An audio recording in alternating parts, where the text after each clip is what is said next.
Bonjour à tous. Bonjour. En tout cas, nous sommes contents d'être là. Nous savons que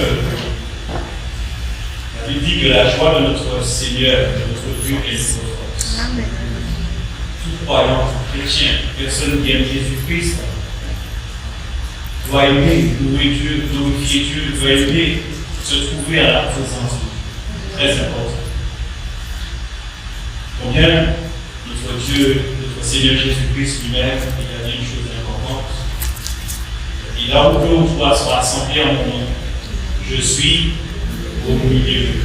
Et combien encore il est pour nous convenable que notre Seigneur soit là. Si notre culte se fait sans la présence de Jésus, ce n'est pas un culte. Nous sommes rassemblés en association juste pour nous retrouver. Si la présence de Dieu, si le Saint-Esprit n'est pas là, il n'y a pas de culte. On va chanter, on peut faire beaucoup de choses, de bonnes choses. Si la présence du Seigneur n'est pas là, alors nous perdons notre temps. Mais je crois par la foi, parce que Jésus a dit, là deux ou trois sont assemblés à mon nom, je suis au milieu d'eux. Amen. Et combien pour nous c'est vraiment une grâce d'être là ce matin. Et nous savons au travers des événements que nous vivons actuellement par rapport au Covid-19, depuis effectivement le mois de mars, les églises ont été fermées. Pendant les vacances, j'ai visité, en fait, pendant qu'on était là-bas à Toulouse, on a vu une église et je me suis approché de des personnes. Et j'ai discuté avec eux et ces personnes nous ont dit qu'ils n'ont jamais fermé. Ils ont toujours ouvert. Mais c'est une église où les personnes dormaient dans l'église. C'était au moins 40 personnes dormaient dans l'église. Le réveil des nations, c'est une église où les gens prient, les gens sont au combat. Et ils m'ont même dit qu'ils ont été visités par la police. Il y a même deux frères qui se sont redonnés une contravention. Ils n'avaient pas de raison. Mais les personnes étaient là, ils dormaient dans l'église, ils priaient. Il y a des églises quand même que Dieu. Il y a des églises qui ont été fermées. Et je m'en suis réjoui quand le pasteur m'a dit ça. Il y a quand même une église qui a su tenir la manière très haute, qui est restée en activité. Et nous bénissons notre Dieu parce qu'aujourd'hui nous savons que ce qui nous arrive est quelque chose qui nous dépasse même, parce que au travers de ce qui se vit, nous savons une chose. Nous savons une chose, nous, les croyants, les chrétiens, les personnes qui croient en Jésus-Christ, les personnes qui nous devons fier à Jésus-Christ, nous croyons que la parole de Dieu est vraie et que Jésus, avant de partir, il avait annoncé toutes ces choses. Il avait annoncé qu'il y aurait des temps difficiles. Il avait annoncé qu'avant son avènement, parce que Jésus doit revenir pour chercher son église, pour chercher ses enfants. Mais il a prévu, il a dit, il a annoncé, il nous a donné des signes, et le message encore, c'est continuer là-dessus, les signes avant-coureurs du retour de Christ. Et dimanche dernier, donc, nous avons vu dans Matthieu 24, et on va revoir ce texte, Matthieu 24, et on va lire du verset 1 jusqu'au verset 14. Matthieu chapitre 24, verset 1 et au verset 14.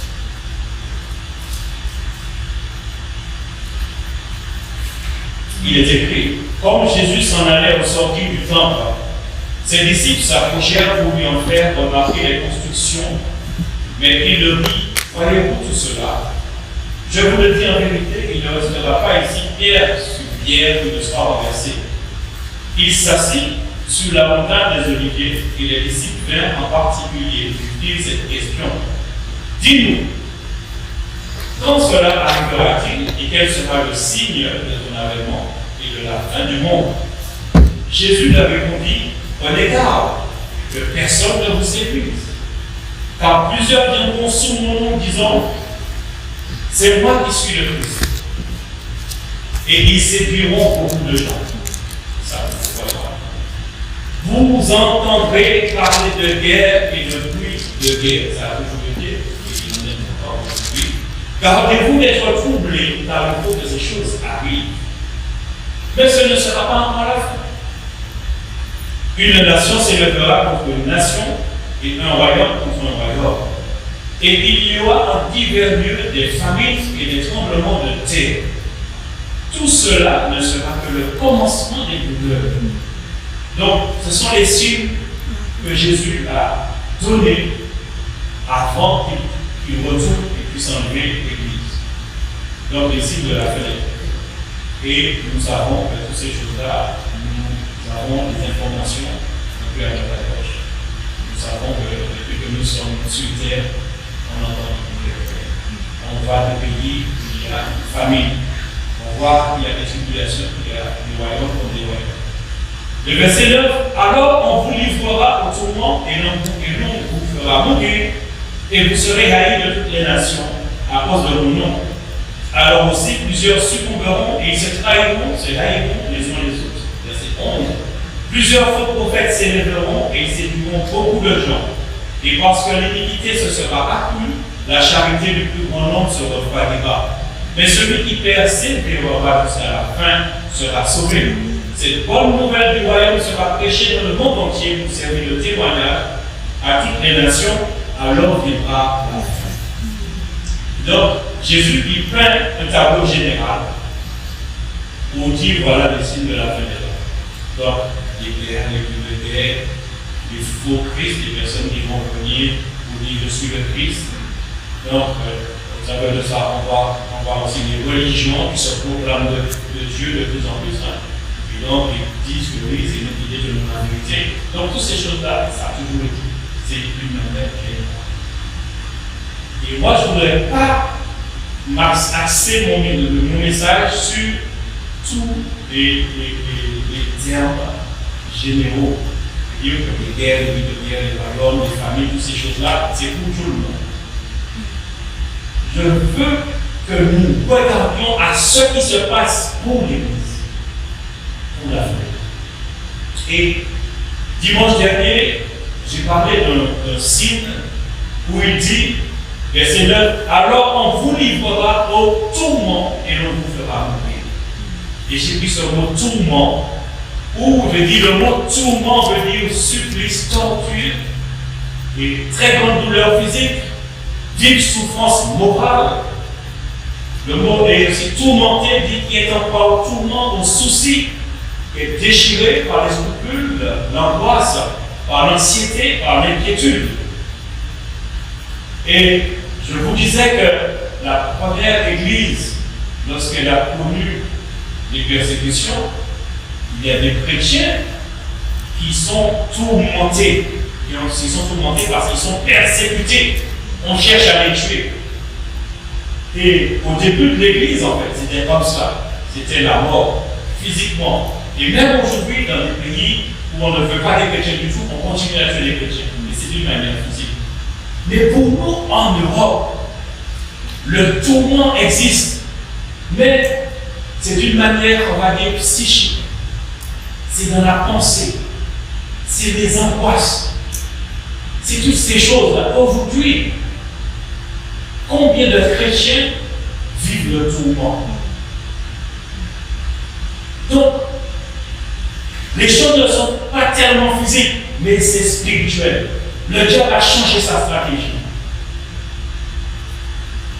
Ailleurs, peut-être qu'il y en a de ceux qui, quand tu meurs physiquement et tout, je me souviens, on disait dans l'histoire, on a enlevé justement ces livres d'histoire qui parlaient des chrétiens qu'on tuait, des martyrs.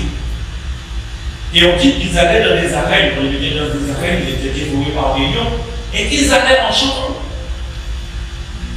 Ils allaient en chantant. Ils étaient heureux de mourir pour leur foi, pour la cause de Christ. Mais aujourd'hui, le diable a changé de stratégie. Tu ne vas pas te faire dévorer par des lions, par des ours, par des loups, peut-être que tu vas te faire tuer. Mais ce que le diable veut faire aujourd'hui, te tourmenter spirituellement. Que tu sois dans l'angoisse, dans l'anxiété, que tu ne saches pas quoi faire, où tu te poses des questions, où tu doutes de ta foi, tu doutes de l'Église, tu doutes de tout. Puisque Jésus a dit effectivement dans les temps de la fin, beaucoup viendront en mon nom et on le voit. réseaux sociaux, combien d'églises, combien de pasteurs. Je regardais une émission, et le Seigneur m'a fait comprendre parce que j'ai fait un rêve après, et mon épouse m'a dit, il faut que tu regardes ça. Soi-disant le policier de l'évangile. Un homme qui raconte toutes les bêtises que font les pasteurs et les églises et invite les gens à délaisser les églises. Et la stratégie du diable, avec le tourment, c'est aussi la persévérance des chrétiens. Dans ces temps de la fin, c'est la persévérance des enfants de Dieu, des chrétiens. C'est pourquoi il nous a dit au verset 13, mais celui qui persévérera jusqu'à la fin sera sauvé. Vous savez, l'Église a pris naissance avec les 12 apôtres. Et ceux et celles qui ont accompagné Jésus-Christ jusqu'au bout. Il nous a dit dans le livre des Actes, à partir du chapitre 1, Actes, chapitre 1, et à partir du verset 12 jusqu'au verset 15.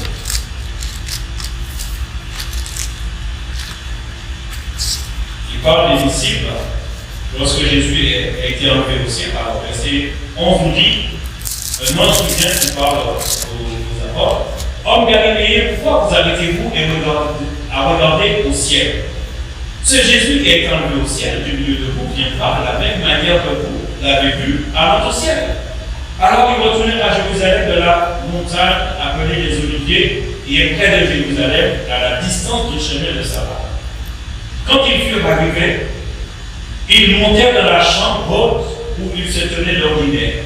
C'était Pierre, Jean, Jacques, André, Philippe, Thomas, Barthélemy, Matthieu, Jacques, fils d'Alphée, Simon le Zélote et Jules, fils de Jacques. Tous de commun accord persévéraient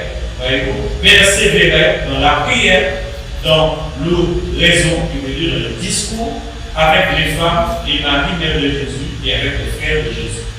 En ces jours-là, Pierre se leva au milieu des frères. Le nombre des personnes réunies était d'environ 100. Quand Jésus a été enlevé, l'église, à ce moment-là, c'est la naissance de l'église qui est là, avec ses 120 personnes.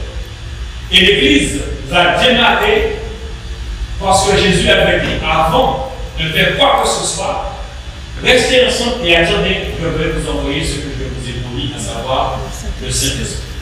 Et dans Actes chapitre 2, à partir du verset 1, il nous est dit, le jour de la Pentecôte, ils étaient tous ensemble dans le même lieu. Tout à coup, il vint du ciel un bruit comme celui de vent impétueux, et il remplit toute la maison où ils étaient assis. Des langues semblables à des langues de feu leur apparurent, séparées les unes des autres, et se posèrent sur chacun d'eux. Et ils furent tous remplis du Saint-Esprit, et se mirent à parler dans d'autres langues, selon que l'Esprit leur donnait de s'exprimer. Verset 5. Or, il y avait dans ces jours à Jérusalem des Juifs hommes purs de toutes les nations qui sont sous le ciel. Au bruit qui eut lieu, la multitude accourut et elle fut confondue parce que chacun les entendait parler dans sa propre langue. Ils étaient tous dans l'étonnement et la surprise. Et ils se disaient les uns aux autres, voici ces gens qui parlent, ne sont-ils pas tous galiléens? Et comment les entendons-nous dans notre propre langue, à chacun dans notre langue maternelle? Parthes, Mèdes et Lamite, ceux qui habitent la Mésopotamie, la Judée, la Cappadoce, le Pontasie, la Phrygie, la Pamphylie, l'Égypte, le territoire de la Libye, voisine de Cyrène, et ceux qui sont venus de Rome, juifs et prosélytes, chrétiens et arabes. Comment les entendons-nous parler dans nos langues des frères? Ils étaient tous dans l'étonnement et ne sachant pas penser, se disaient les uns aux autres, que veut dire ceci? Mais d'autres se moquaient et disaient, ils sont pleins de vin. Déjà, lorsque le Saint-Esprit est descendu, que l'Église, voilà, il y est, que l'Église à ce moment-là, en naissance avec le Saint-Esprit. Et donc, là, les 120 sont descendus, et là, ils commençaient à prêcher l'Évangile. Mais le Saint-Esprit se manifestait par le don des langues. au point que tous les gens qui étaient là entendaient l'évangile dans leur langue maternelle. Mais eux, ils ne le comprennent pas. Ces hommes sont des Galiléens, mais comment ils parlent notre langue? C'est quoi ça? Et il y en a qui se moquaient parce qu'ils ne comprenaient pas. Et ça n'a pas changé aujourd'hui. Prêche l'évangile. Les gens se moquent. Les gens ne veulent pas croire. Et là même, ils vont même dire, ils ont bu du vin. Ils ont bu du vin, ils sont sourds. Donc comme ils sont sourds, je ne savais pas que le vin avait la capacité de faire parler notre langue. Oui, il y en a qui parlent d'autres langues parce que la langue est tellement lourde. On dit, on a la langue de bois, la langue c'est la bouche, la gueule, le bois. Donc c'est une expression pour dire que la langue était lourde et qu'on s'exprime très malement à ce moment-là. D'accord? Mais comprenons une chose, l'église d'Emma est déjà en ce moment. L'église, dès le départ, dès la naissance de l'Église a connu un mouvement de persécution. Dans ce chapitre 2, l'apôtre Pierre va se lever, il va prêcher. Et il est dit que lorsque l'apôtre Paul il a prêché, au verset 41 du chapitre 2, alors il est dit, ceux qui reçurent de bon cœur sa parole furent baptisés, et en ce jour-là, le nombre des disciples s'augmenta d'environ 3000 âmes. Après la prédication de l'évangile, remplis du Saint-Esprit, les apôtres des disciples prêchent l'évangile, 3000 personnes se donnent à Jésus-Christ. Et il dit, car ils persévéraient dans la communion fraternelle, dans la fraction du pain et dans la prière. Dans la persévérance. Donc, dans l'enseignement, dans la communion fraternelle, et on se voit ensemble, la communion fraternelle, dans la fraction du pain, la Sainte Seine, qui commémore la mort de notre Seigneur Jésus-Christ, et dans la prière, chose importante. Et l'Église prenait leur ampleur. Mais au chapitre 8, verset 28, nous allons lire, Saul avait approuvé le meurtre d'Étienne. Donc Étienne, un diacre rempli du Saint-Esprit qui a été tué, on a lapidé, c'est au chapitre 7, et au verset, chapitre 7, vous voyez l'histoire d'Étienne. Donc, Étienne se fait effectivement lapider le chapitre. Au chapitre 8, il y avait cet homme. Saul, plus tard sera appelé Paul. Saul avait approuvé le meurtre d'Étienne, chapitre 8. Il eut ce jour-là une grande persécution contre l'église de Jérusalem. Et tous, excepté les apôtres, se dispersèrent dans les contrées de la Judée et de la Samarie. Et dire que tous étaient à Jérusalem. Mais quand la persécution est venue, alors, il y a eu une dispersion. Donc, 3000 âmes. Donc, ils se sont dispersés. Parce qu'on tuait les chrétiens. Des hommes purent ensevelir Étienne et le pleurèrent à grand prix. Saul de son côté, verset 3, ravageait l'église, pénétrant dans les maisons, il en arrachait hommes et femmes et les faisait jeter en prison. Ceux qui avaient été dispersés allaient de lieu en lieu annonçant la bonne nouvelle de la parole. Philippe, étant descendu dans une ville de la Samarie, il prêcha le Christ. Les foules entières étaient attentives à ce que disait Philippe lorsqu'elles apprirent et virent les miracles qu'il faisait. Car des esprits impurs sortaient de plusieurs démoniaques qui poussaient de l'envie et beaucoup de paralytiques et de boiteux furent guéris. Il y eut une grande joie dans cette ville. Malgré la persécution, malgré la dispersion, les apôtres, les disciples ont continué quand même à persévérer. Ils ne se sont pas cachés. À Jérusalem, peut-être qu'il y en a qui se cachaient. Mais ils continuaient quand même à œuvrer. Ils continuaient quand même à prêcher. Ils continuaient la mission que le Seigneur leur a donnée. Et ça, c'était la naissance de l'Église. début de l'Église. Dès que l'Église a pris naissance, le Saint-Esprit est venu, on a commencé à prêcher l'Évangile, la persécution. Aujourd'hui, dans ce temps-là, l'Église va vers l'enlèvement, à savoir Jésus revient pour enlever son Église. Donc l'Église va vers la fin de sa présence sur terre. L'Église va vers la fin de sa présence sur terre parce qu'elle sera enlevée. Et c'est ce que Jésus a annoncé avant que ce temps arrive, le temps de la fin. Parce que c'est quand l'Église va être enlevée que vous savez ce qu'on va aujourd'hui. On dit que ça c'est bien. Ça c'est bien. Aujourd'hui, il y a plus la famille, ça c'est bien. Avant même, il y a pire. Il y aura aussi dans ce temps-là, avant l'enlèvement de l'Église, des persécutions. Le diable met des stratégies en place pour tuer, pour mettre en prison les croyants, pas physiquement, mais spirituellement.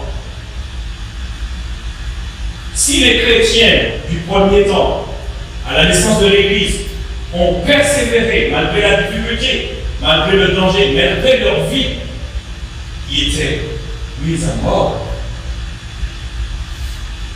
pour les temps de la fin, serons-nous prêts à relever ces défis? Serons-nous prêts à relever ces défis? Et l'une des stratégies du diable pour ce temps de la fin, avant l'enlèvement de l'Église, c'est attaquer la persévérance des croyants. Attaquer la persévérance. Et nous voyons au travers de cette situation où ce virus est venu, Covid-19, on a mis interdiction de se rassembler et donc toutes les églises étaient fermées.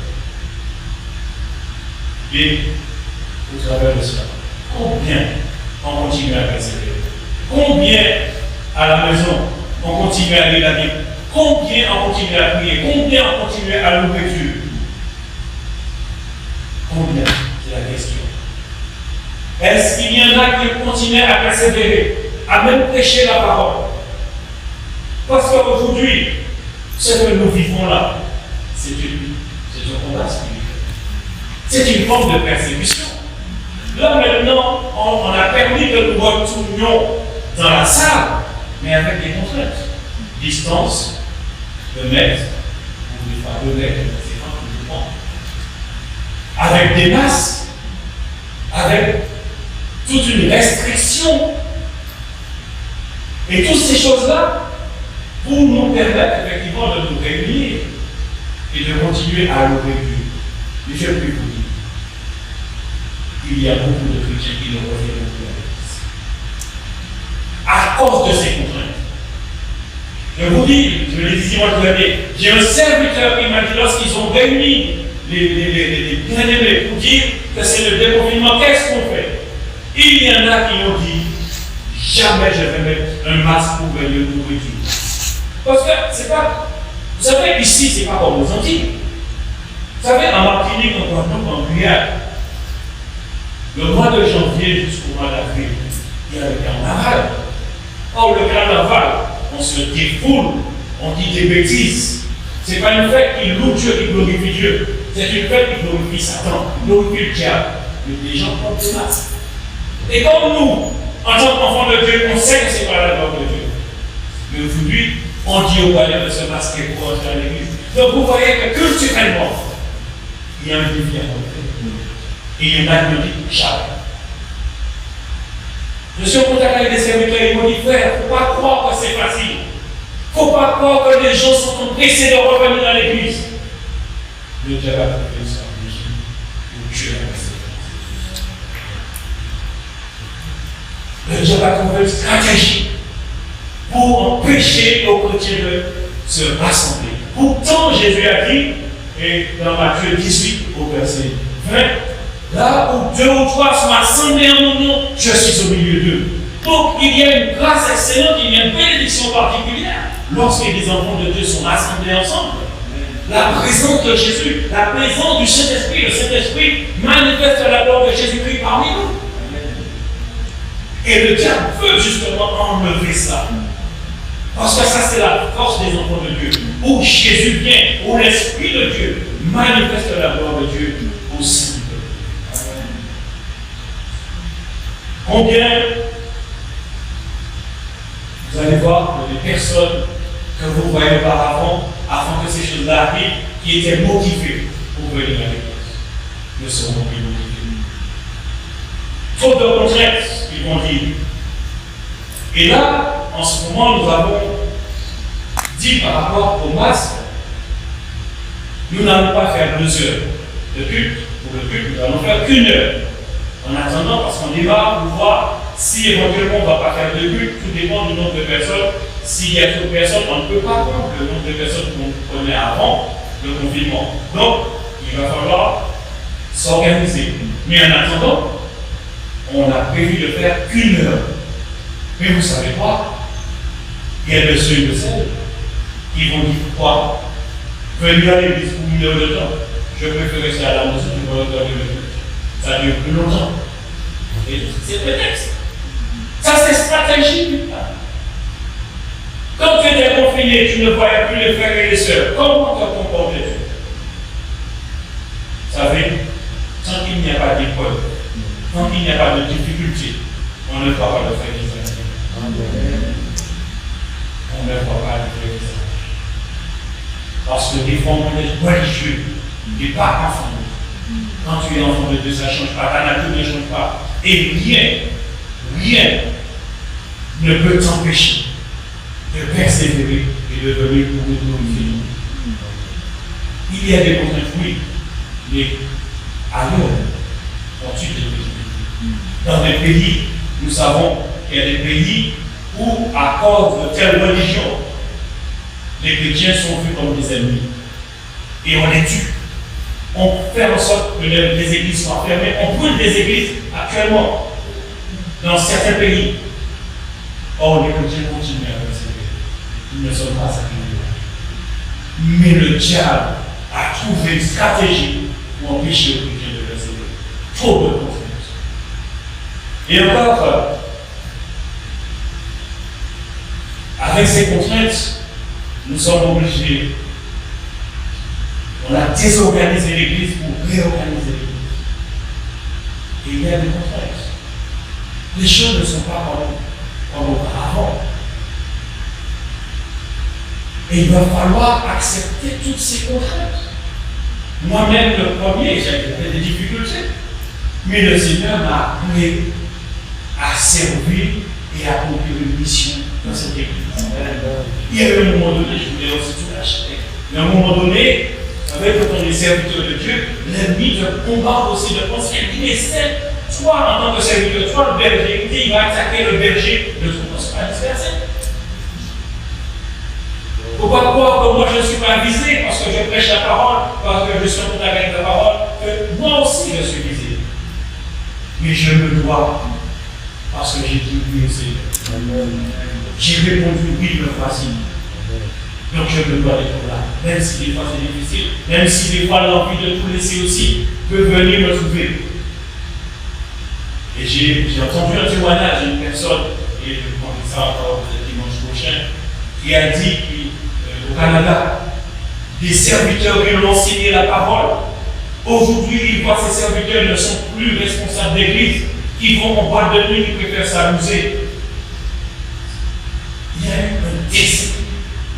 Le diable a frappé fort. Même des serviteurs de Dieu abandonnent. Mais tout ça fait partie des signes précurseurs de l'enlèvement de l'Église. Ne soyons pas dans l'Église aussi, les habitudes que nous avions auparavant, nous ne les aurons plus. Donc notre attitude aussi doit changer. Comprenons bien. Et si ces choses-là arrivent, c'est parce que Dieu veut nous faire comprendre une chose, comme il nous a dit dans la parole. Hébreux 13 au verset 14. Car nous n'avons point ici-bas de cité permanente, mais nous cherchons celle qui est à venir, c'est-à-dire Philippiens 3, verset 20, répond à la question. Mais notre cité à nous est dans les cieux, d'où nous attendons aussi comme sauveur le Seigneur Jésus. Ce qui veut dire que l'Église sera bousculée, l'Église sera secouée. Il y aura des changements, il y aura des choses, des organisations, réorganisations. Mais cela doit nous rappeler une chose. Si je suis là dans l'Église, je dois accepter ces genres de choses. Parce que si ma cité n'est pas ici, ce qui veut dire ma place, elle est où? Si ma cité n'est pas ici, donc ma cité est là-haut. Mais Jésus va encore plus loin, parce que Jésus va dire dans Jean 14, verset 1 à 3, que votre cœur ne se trouble point. Croyez en Dieu et croyez en moi. Il y a plusieurs demeures dans la maison de mon Père. Si cela n'était pas, je vous l'aurais dit, je vais vous préparer une place, et lorsque je m'en serai allé, et que je vous aurai préparé une place, je reviendrai et je vous prendrai avec moi, afin que là où je suis, vous y soyez aussi. Qui c'est qui prépare les places? La place des anges? Qui c'est qui prépare les places? La place des anges? Qui? C'est Jésus qui a préparé la place. C'est Jésus qui prépare notre place. De la même manière aussi, être dans une église, c'est Jésus aussi qui nous place dans une église. Pour servir. Dans le livre de Actes 2, verset 45, où il parle effectivement de la persévérance et tout, il dit, mais tous ensemble, les 3000 âmes, ils louaient Dieu et trouvant grâce auprès de tout le peuple, et le Seigneur ajoutait chaque jour à l'église ceux qui étaient sauvés. Même pour l'église, pour être dans une assemblée, dans une église, tu ne viens pas comme cela. Tu n'es pas un touriste. Tu ne vas pas être un touriste spirituel. Tu passes d'église en église. Non. Si tu es à l'écoute de Dieu, à l'écoute du Saint-Esprit, il y a un endroit que Dieu veut que tu sois parce que Dieu veut t'utiliser là. Il y a des choses que Dieu a mis en toi pour que tu puisses le servir. Il nous a donné des dons pour le servir. Donc il nous place dans un endroit où nous serons formés, où nous serons enseignés pour mieux nous utiliser. Mais c'est lui qui ajoute les âmes à l'église. C'est lui aussi qui nous place dans le feu. Et nous devons comprendre ces choses. Parce que notre cité n'est pas ici. C'est pour cela que Dieu permet que ces choses-là arrivent. Parce que nous étions dans un confort. Nous étions dans des habitudes. Et on ne le fait pas être. Mais au travers de ça, le diable aussi a travaillé pour persuader aux croyants que l'église n'est plus ce qu'elle était. Tu ne fais pas l'église de travail. Il faut mettre des places. Et il va mettre des idées dans la tête des uns et des autres. On va commencer à se justifier. Ah, mais le serviteur, on ne le sent pas. Il ne nous appelle même pas. Et il ne fait pas telle ou telle chose, il ne fait pas telle ou telle chose. On va commencer à trouver un prétexte par rapport au serviteur pour ne plus venir à l'église. Mais Jésus a dit aux disciples, aux apôtres, une chose. Il est avantageux, moi Jésus, que je m'en aille. Pourquoi il n'est pas resté avec nous? Il est éternel, pourquoi il n'est pas resté sur terre avec nous? Il est avantageux que je m'en aille, parce que si je m'en vais, je vous enverrai le Saint-Esprit. Tu as besoin de servir tout le temps avec toi. Le Saint-Esprit fait quoi? Moi-même, je n'ai pas été enseigné en ce qui concerne le Saint-Esprit suffisamment pour un appel. Mais depuis quelque temps, Dieu est censé de nous montrer qu'il ne pourra rien faire si tu ne collabores pas avec le Saint-Esprit, parce que c'est lui qui est en toi et c'est lui qui va te diriger dans la vérité, dans la parole, comment servir Dieu, comment servir à la gloire de Jésus-Christ sans le Saint-Esprit qui n'arrive pas. Amen. Nous avons besoin du Saint-Esprit. Ce n'est pas un serviteur. Le serviteur, il est mortel, mais le Saint-Esprit est éternel. Amen. Et il vit en nous. Amen. C'est sur lui que nous devons nous appuyer. C'est lui qui va nous aider à persévérer, à demeurer dans la foi, à aller jusqu'au bout. Parce que si tu n'as pas le Saint-Esprit en toi, si tu es quelqu'un de religieux, tu ne vas pas faire. Et le Seigneur veut que nous tenons, que nous résistons. Nous devons résister. Parce que c'est la foi. Et ce sont ceux vraiment qui ont compris que Jésus-Christ, lui aussi, a a subi la mort, les persécutions, tout ce que nous vivons, lui, il a subi. Il a été même sous la croix. Il est mort à cause de nous. Il était allé jusqu'au bout. Ce n'était pas facile. Et lui, il dit dans sa parole dans les évangiles, si lui qui est le bois vert, on lui a fait pire, nous qui sommes le bois sec. Alors, le bois vert est beaucoup plus solide, non? Et pourtant, on y a mis le feu. Et nous sommes les bois secs. Donc, nous devons comprendre une chose. Même s'il y a des difficultés. Mais Jésus, quand même, a dit une chose dans Matthieu 28, où il dit, à la fin de Matthieu 28, voici, je suis avec vous tous les jours jusqu'à la fin. Amen. Cela doit nous consoler, nous donner le Seigneur. De continuer à accélérer, de ne pas laisser l'ennemi nous troubler, nous raviver notre foi et notre persévérance. Nous continuer à avancer en regardant à Jésus. C'est lui le nouvelle, c'est lui la référence. Et nous avons le Saint-Esprit en nous. Quand Jésus disait, je serai avec vous jusqu'à la consommation de c'était le Saint-Esprit. C'était le Saint-Esprit qui parle. Je serai avec vous, le Saint-Esprit en nous, et donc jusqu'à la fin. Que notre Dieu encore nous bénisse. Encore nous allons continuer encore sur ce volet. Laissez la pouvoir du jour de Christ dimanche prochain. Si Dieu veut.